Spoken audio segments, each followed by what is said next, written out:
sensory processing disorder. Sometimes my condition makes me feel isolated from other people, but sometimes I find unexpected connections. My guest today is Ty Smith, and like him, I too have a lot of issues with being in group situations, especially if there's a lot of noise going on, if something's very loud and I'm trying to focus on something else. It's very distracting to me oftentimes, and I can't block that out. So therefore, when that happens, sometimes I want to leave and I can't, and so I start getting things like little tics that I'll start like cleaning out from under my nails with my fingers, or I'll start wringing my hands. I used to twirl my hair, but it's now too short. So there are coping mechanisms I have to deal with when things become too loud and too overwhelming. But Ty doesn't live with SPD, he lives with static encephalopathy. Thank you for coming, Ty. Thank you for having me. Can you describe static encephalopathy in your own words? Well, the way that it was explained to me was the bridge between the two halves of the brain. Like it's not fully developed, or it's like, not fully functional, so it takes me a little bit longer to process things.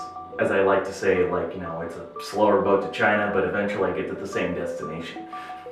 Do you know what caused this, or is it something you're born with, or?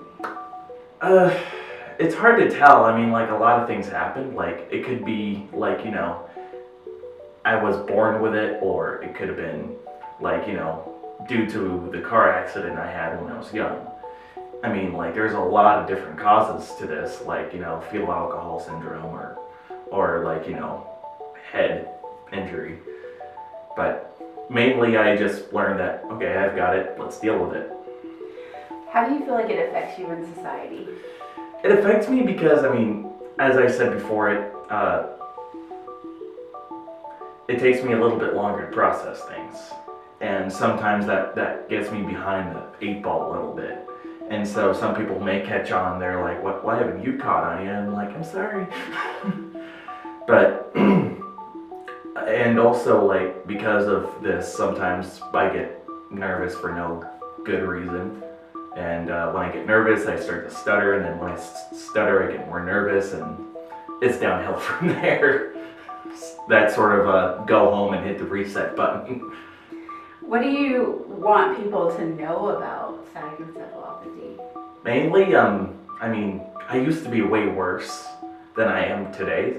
Mainly, it's like, it's not a death sentence, or it's not something you can just say, oh, I have this, so there's no hope. There is hope. Where, like, just working at it.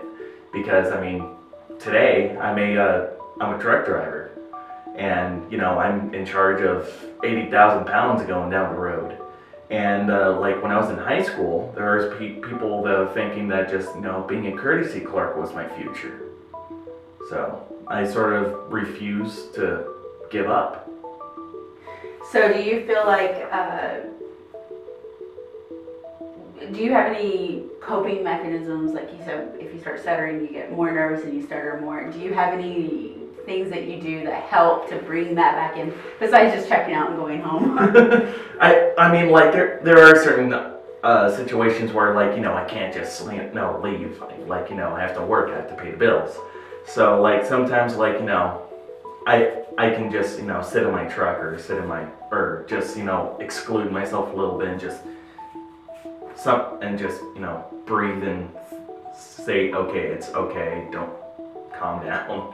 More of a take a moment for myself, and then I can reinsert myself. So you mentioned society was trying to limit you to, being a courtesy clerk or whatever. Yeah. And so do you feel like it's more of a struggle to get what you want in life, or to show people, I don't want to do that, I can do this other thing? It's a little bit of both. I mean, like, I had to go out and prove myself. And at the same time, yes, it was harder. But I mean, like, with enough perseverance and time and, like, studying, you know, you can do it. And there are certain things that, like, you know, if like things that you really enjoy, it'll just click. And just driving is something I really did, or really much enjoy. What do you want parents to tell inquisitive children if they hear you stuttering, or if they notice your difference? Don't judge a book by its cover, mainly. Because on the outside I may be, like, you know, a stuttering weirdo that's a little bit shy, but I mean, like, you know, I've worked to where I am today, and I'm pretty happy with that person. I think that, you know, I'm a benefit to society nowadays. Would you want the children to come talk to you, or would you want to talk to them, or you just want the children to just kind of be like, don't stare, let's go, honey? It's one of those things where it's like, if they have a question, I'd be more than happy to answer. But I mean, like, I'm not actively going out and saying, I have this, I have this. I've never believed in that, where we're just, you know, projecting what I have is like, you know, I don't like getting on the pity train, if you understand what I mean. Yeah, it doesn't define who you are. Yeah, exactly. Yeah. Do you have any other issues with functioning in society, going to crowded places, or doing other, are there other accommodations that you have to make for yourself when you do these things? Sometimes when I go to a crowded place, it's sensory overload for me. Like, what was it? Last year I went to my friend's college graduation from RTC. And they rented out this big stadium in Auburn. I can't remember what it was. It was like the Showdome, or I'm sure somebody else will. Showwear Center. Showwear Center. Yes, there we go. And like, it was just full of people, and nobody was, like, you know, being quiet for the ceremony. So I was trying to pay attention to what was going on. I was also, like, you know, dealing with, like, you know, all the surrounding noise. And that was just getting a bit much. So, I mean, like, I was just in there going, ooh, sorry. There we go. Do you feel like you have any nervous tics when stuff like that starts happening, or things that show, or is it more internal? I do have a few nervous tics, like sometimes, like, I rub my head a little bit, and just rub my hands together, like, you know, I try not to show it, but like, it is obvious if you do look that it's like, okay, he's not having a good time. Are there any medications you have to take? Do you have to talk with any kind of therapist, or? No one. For the therapist, I mean, like, I've considered talking to, you know, therapists before. I have talked to therapists before, but I mean, like, you know, it definitely does help. I mean, like, at least with my current situation, I just flat out do not have the time to, like, actually, like, you know, take a chunk out of my schedule and go see one. But it definitely, like, you know, does help. They actually understand what's going on in your noggin, and just, you know, gives you helpful tips of how to deal. So you feel like it's useful if someone has the time to Exactly. do it. Do you feel like it's something that you're resistant to finding the time to do, or just...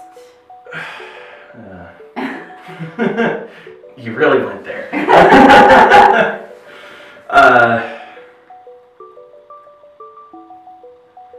I wouldn't say I'm resistant. Like, you know, I've had opportunities to go seek help myself. Like, you know, when I was at Job Corps and, you know, I was feeling alone, and there's a therapist there. You know, I went to talk to her, and it seemed to help me out a little bit with, like, you know, me being homesick and whatnot. But, like, you know, nowadays, you know, you try to, like, you know, find a gap in your schedule, but it's also another thing where it's like, you know, you kind of want to be the best employee you can be, so you don't try not to ask for a whole lot of off time and whatnot. So it's kind of a double-edged sword. Do you think your job is like a great place for somebody with staticencephalopathy? It's definitely a place for I wouldn't say like, you know, it's a great place for anything. It's a mixed bag of nuts at my job. Like, you know, you've had like previous drug addicts, you've had, you know, people dealing with their own stuff. And so like, you know, it's a certain breed of people that to actually like, you know, go out and work on the highways at night. And like, you know, not everybody can do it. Right. And like, you know, every once in a while we throw around the crude joke. Well, every once in a while, I mean every day, but I mean, we're just a whole bunch of construction workers and having fun with each other, so. Do you have any aspirations that you feel society is limiting on you right now, or do you feel pretty happy where you're at? I feel pretty happy where I'm at, mainly. I mean, like, eventually, like, I'm trying to save up money to, like, you know, buy my own house, and I currently live in my little 600 square feet of paradise. But, like, you know, just pretty much, you know, doing all I can and try to do more and just stash money away, pretty much. Is there anything else that you think people should know about what you deal with on a day-to-day basis?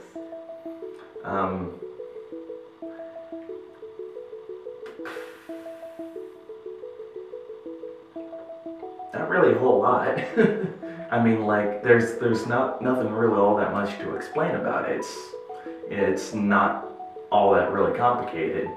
It's just like, you know, sometimes my thought process takes a little bit longer, or it takes me a little bit longer to figure things out, or like, you know. So maybe more patience? Yeah, just, you know, patience is a great virtue. I mean, do you feel like people are either impatient or they think that you're, for lack of a better term, that you're stupid or that you're dumb? Would you like that? Stupid and dumb, I think, is what most people jump to these days. And mainly it's just, you know, I'm just slower.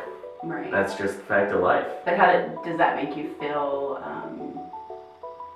combative, or does it make you feel just sad, or just don't let it bother you too much? I've learned not to let it bother me too much. I mean, like, I sort of joke about it as like, yeah, I know I'm not the sharpest tool in the shed, but I mean, I'm certainly not the dullest. I mean, mainly it's just, okay, if that's the way you feel, oh well, maybe I don't need to be talking to you. Mm-hmm. It's just one of those deals. So do you feel like you just, like you said, you want more patience and more empathy? Patience, yes. Empathy, don't have to. I mean, like, as I said before, I'm not the biggest fan of, like, you know, hopping on the pity train. So, I mean, like, it's like you don't have to be like, oh, he has this, bless his heart. It's mainly just like, you know, I'll eventually get onto the same page with you, just like, you know, give me a little bit of lead time. Okay. Well, thank you very much for coming and talking with me. Thank you very much for having me. Thank you for watching Connection. I hope that these conversations show everyone that no matter what we face, no matter what differences we have, we can find common ground. Ultimately, we're all connected.